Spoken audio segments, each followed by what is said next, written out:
హరహర గురుదేవ్, రక్ష రక్ష మహాదేవ్. ప్రేమస్వల దివ్యాత్మ స్వరూపులైన భక్తజనులందరికీ శ్రీకంఠ శ్రీ సదాశివుని యొక్క అనుగ్రహం సిద్ధించుగాక. ప్రధానంగా సనాతన ధర్మము, ఋషి ధర్మము, గురు బ్రహ్మ, గురు విష్ణు, గురుదేవో మహేశ్వర, గురు సాక్షాత్ పరబ్రహ్మ, తస్మై శ్రీ గురవే నమః అని మీ అందరికీ తెలుసు. అసలు గురువు అవసరమా? గురువు ఎందుకు అవసరం? గురువు చేసేటటువంటి లాభం ఏమిటి? గురువు యొక్క అనుగ్రహం ఏమిటి అని తెలుసుకుందాం. మద్గురు శ్రీ శ్రీ కృష్ణ పరమహంస గురుదేవులు ఎన్నో జన్మల నుంచి శిష్యుని వెంటాడుతూ ఎక్కడ ఉన్నా ఆయన తరింపచేస్తూ కూడా తీసుకువెళ్తూ మార్గదర్శనం చేస్తూనే ఉన్నారు. అనుభవం ఇది. ఆ అనుభవమే ఈనాడు శ్రీకంఠ శ్రీ సదాశివ పంచముఖ పరమేశ్వరుని ప్రతిష్టాపన, అరుద్ర నక్షత్ర శివగురు ఆరాధన నిరంతరము జరగడానికి, లోక కళ్యాణానికి ఉపయోగపడుతుంది ఈ రోజుని. అదే స్వరయోగము, మంత్రదీక్ష. గురువుని ఆశ్రయించాలి, గురువు చెప్పింది మనం చేయాలి. మిఠాయి అమ్ముకునేవాడు ఉండేవాడు. ఒక గురువు గారు పరివ్రాజకుడిగా వెళుతూ ఈ గ్రామానికి రావడము, ఆ గ్రామంలో చీకట పడడము, ఆ రాత్రికి బస చేయవలసిన అవసరం రావడము, ఆ మిఠాయి కొట్టువాడి ఇంటి అరుగుపైన పడుకోవడానికి అనుమతి పొందాడు. అనుమతి పొంది తన దగ్గర ఉన్నటువంటి దోమతెర పైన కప్పుకొని లోపల పడుకుందా అని అనుకున్నాడు. ఆ మిఠాయి వాడు చోటు ఇచ్చాడు. మిఠాయి కొట్టువాడు పడుకోమన్నాడు. మహాత్ముడు కదా, గురువు గారు కదా అని. కానీ విశ్రాంతి చేసి ఈ రాత్రికి ఏం తినాలి అయినా పాపం ఎక్కడి నుంచి వచ్చాడు అని తన దగ్గర ఉన్నటువంటి ఆహారాన్ని ఆయన ప్రసాదంగా పెట్టాడు. పెట్టి నమస్కరించాడు. పడుకోమన్నాడు. ఆయన దగ్గర ఉన్న దోమతెర పైన కప్పుకున్నాడు. ఆ దోమతెరకి చిల్లు ఉన్నది. ఆ చిల్లు నుంచి దోమలు లోపలికి వెళ్ళడం, ఆ గురువు సాధువుని కొట్టడం వల్ల ఆయన నిద్రకి భంగం కలగడం ఈ మిఠాయి కొట్టేవాడు గమనించాడు.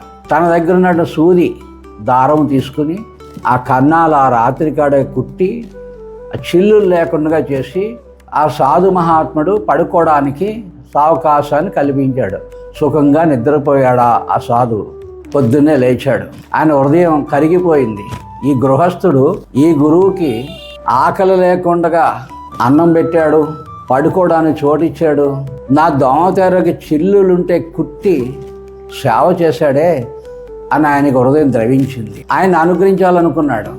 ఓ వ్యాపారి, నీ మీద నాకు ప్రేమ కలిగింది, నేను వైకుంఠం పోతున్నాను, ఇప్పుడు వస్తావా అన్నాడు. అంటే మహానుభావ, మీ అనుగ్రహం చాలా ధన్యవాదాలు మీకు. కానీ నాకు ఇప్పుడే పెళ్ళైంది కొత్తగాను, కనుక నాకు పిల్లలు కూడా ఉన్నారు, చిన్న పిల్లల వారు కొద్దిగా పెద్ద ఎదిగిన తర్వాత మీకు కూడా వచ్చేస్తాను, అప్పుడు నన్ను వైకుంఠం తీసుకెళ్ళండి అన్నాడు. అయితే నీకు నేను మాట ఇస్తున్నాను, తిరిగి మళ్ళీ వచ్చి తీసుకువెళ్తానని ఆ మహానుభావుడు వెళ్ళిపోయాడు. కొంతకాలం అయింది. ఆ సాధు మహాత్ముడు గురువు గారు ఆ ఊరు మరీ వచ్చాడు. ఆ షావుకారు, నేను వైకుంఠం వెళ్తున్నాను, నీకు మాట ఇచ్చాను కదా, రా తీసుకెళ్తా అన్నాడు. అంటే అప్పుడు అంటాడు, నా బిడ్డలకి ఇప్పుడే పెళ్ళి అయిందండి, వాళ్ళకి బాధ్యతలు ఉన్నాయి, పొలం ఎలా చేయాలో తెలియదు, వ్యాపారం ఎలా చేయాలో తెలియదు, గృహాన్ని ఎలా చక్కబెట్టాలో తెలియదు, నేను వారి కోసం సంపడుతున్నాను, వాళ్ళకి అన్ని నేర్పిన తర్వాత మీకు కూడా వచ్చేస్తానండి మహానుభావ అన్నాడు. సరే అని గురువుగారు దయచేసి వెళ్ళిపోయారు. మళ్ళీ కొంతకాలం పోయిన తర్వాత వచ్చారు. అప్పుడు కూడా ఈ షావుకార్ని వైకుంఠం రమ్మని అడిగారు గురుగారు. స్వామి, వస్తానండి, వారికి మనవడు పుట్టాడు, నాకు మనవడు పుట్టాడు, ఆ మనవడిని కాస్త ఎత్తుకోవాలని, నా పిల్లలు సరిగా చూసుకోలేకపోతున్నారని నాకు అనిపిస్తుంది, అందుకని ఈ సంవత్సరం అయిన తర్వాత ఆ పిల్లలు నడిచేటోడు వచ్చేస్తానండి అన్నాడు. సరే అని గురువుగారు మళ్ళీ దయచేసి వెళ్ళిపోయారు. మళ్ళీ ఆయన వచ్చారు. ఈ లోపల ఈ మిఠాయి కొట్టువాడు వయసు అయిపోయింది, మరణించాడు. అప్పుడు అక్కడ ఉన్నటువంటి ఆ మిఠాయి కొట్టువాడు కొడుకులను అడిగాడు, మా తండ్రి గారు మన సంవత్సరం చనిపోయాడండి అని చెప్పారు. ఓహో, వాడెక్కడ పోతాడు నాకు తెలియకుండానే ఒకసారి గురువుగారు చూశారు, వాడు ఎద్దుగా పుట్టాడు. ఓహో, ఎద్దుగా పుట్టాడా అని చెప్పేసి అక్కడికి వెళ్ళాడు.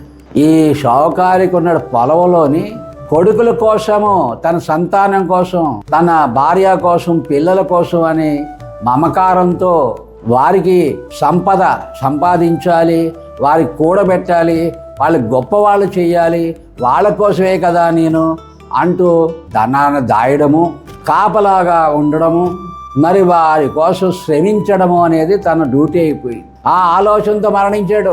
అందుకని ఎద్దుగా పుట్టాడు.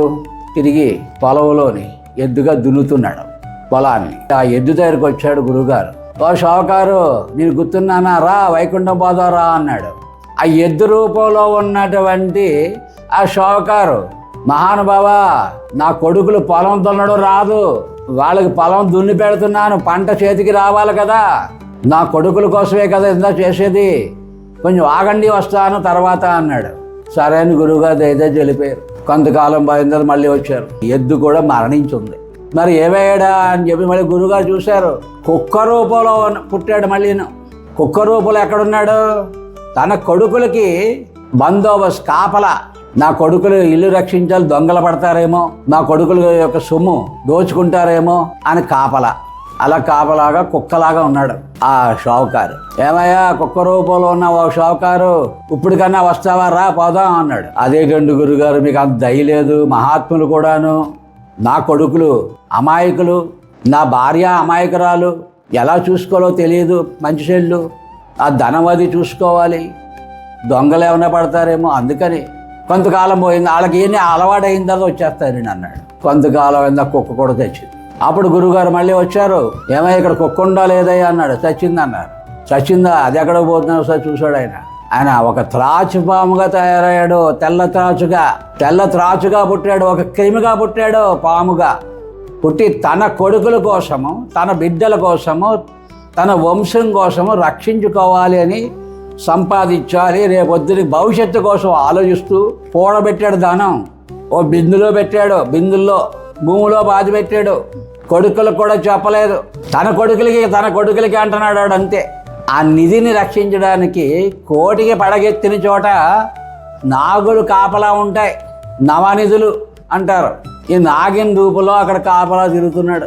అప్పుడు వీడికి బుద్ధి రావట్లేదని గురువుగారు కోపం వచ్చినప్పుడు దండం పట్టుకున్నాడు గురువుగారు. వీడికి ఇలా చెప్తే రాడు. వీడు జన్మలో గురువు వెంటాడుతూ అనుగ్రహించడానికి సిద్ధంగా ఉన్న మమకారం, స్వార్థము, స్వార్థ బుద్ధి, బంధం తెంచుకుని రాలేదు ఈ జీవుడు అని అప్పటికి కూడా కరుణామృత సాగరుడు గురువు అనుగ్రహం. ఈ కొడుకులను పిలిచాడు. ఒరే అబ్బాయి, మీ ఇంట్లో నిధి ఉంది, ధనం కావాలా అన్నాడు. అయ్యి బాబా, మహానుభావ, దివ్య దృష్టితో చూశారు, చాలా సంతోషం మహానుభావ అని పాదపూజ చేశారు గురువుగారికి. నిధి ఎక్కడుందో చెప్పండి అన్నారు. అప్పుడు తవ్వడం మొదలెట్టాడు. కొంపని లంకెల బిందులు ఉన్నాయి అందులోని. అయితే అక్కడ పాము కాపలా ఉంది. ఒరే పాము ఉందరా బాబు అన్నారు. అయితే కర్ర తీసుకుంటారా, 4 బాద్దాం అన్నారు. కొట్టకంటారా బాబా, మీ తండ్రి ఏమైనా కొట్టుకుంటారా, వదిలేయండి, నేను చూసుకుంటా అన్నాడు గురువుగారు. ఊరుకోండి గురుగారు, వదిలేయడం ఏంటి, అది కాటేది సస్తాం, విషపురుగు, అది చంపైపోతే ఎలాగా, చంపకపోతే మాకు నిధి ఎలాగ వస్తుంది అని కారులో తీసుకొచ్చి తాపడాపా పామును బాధలో మొదలెట్టాడు. నడుము విరిగింది పాముకి, సోతప్ప పడింది. దాన్ని తీసుకెళ్ళి కర్రతో తీసుకెళ్ళి బయట పాడేశారు. బయట పాడేసినటువంటి శ్రోతప్ప ఉన్న పాము దగ్గరికి వచ్చి, ఒరేయ్ షావుకారు, ఇప్పుడన్నా వస్తావా, వైకుంఠం బుద్ధి వచ్చిందా అన్నాడు. బడితే పట్టుకున్న తర్వాత, మహానుభావ, నువ్వు ఎప్పుడో నన్ను రమ్మన్నావు, నా కొడుకులు, నా సంపద, రేపటి కోసము అని అనుభవించకుండగా దాచి జన్మలెత్తుతూ ఈ రోజు వరకు కూడా గొప్పదైన మనసు బుద్ధి ఉన్న మనిషి జన్మ ఎత్తు కూడా కుక్కగా పుట్టవలసి వచ్చింది, ఎద్దుగా పుట్టవలసి వచ్చింది. ఈ మమకారంలోని, ఈ స్వార్థంలోని ఆఖరికి పాముగా, విషపురుగ్గా పుట్టవలసి వచ్చింది. అయినా నాకు బుద్ధి రాలేదు. అయినా నీ కరుణ, నీ దయ, గురు అనుగ్రహం, ధన్యోహం గురుదేవా, నన్ను వెంటాడుతూ వచ్చి వైకుంఠాన్ని తీసుకెళ్ళడానికి ఈ జన్మలో కూడా నన్ను అనుగ్రహిస్తున్నావు తండ్రి, ధన్యవాదాలు, కృతజ్ఞతలు అంటూ సాష్టాంగపడి అప్పుడు గురువు వెంట వచ్చాడు. ఇది బంధం, కీర్తి బంధం, పదవి బంధం, ధనబంధం, కులబంధం, రక్తబంధం, ఇవన్నీ బంధాల్లో ఈ రక్త సంబంధం అనే బంధమే మహా నరకం. ఆ బంధ విమోచనమే మోక్షం అని అడవికి పారిపోకర్లేదు, ఇల్లు విడిచిపెట్టక్కర్లేదు, గురు పాదాలు పట్టుకోండి, తామరాకు మీద నీటి బిందువులా జీవించండి. హర హర గురుదేవ్, రక్ష రక్ష మహాదేవ్.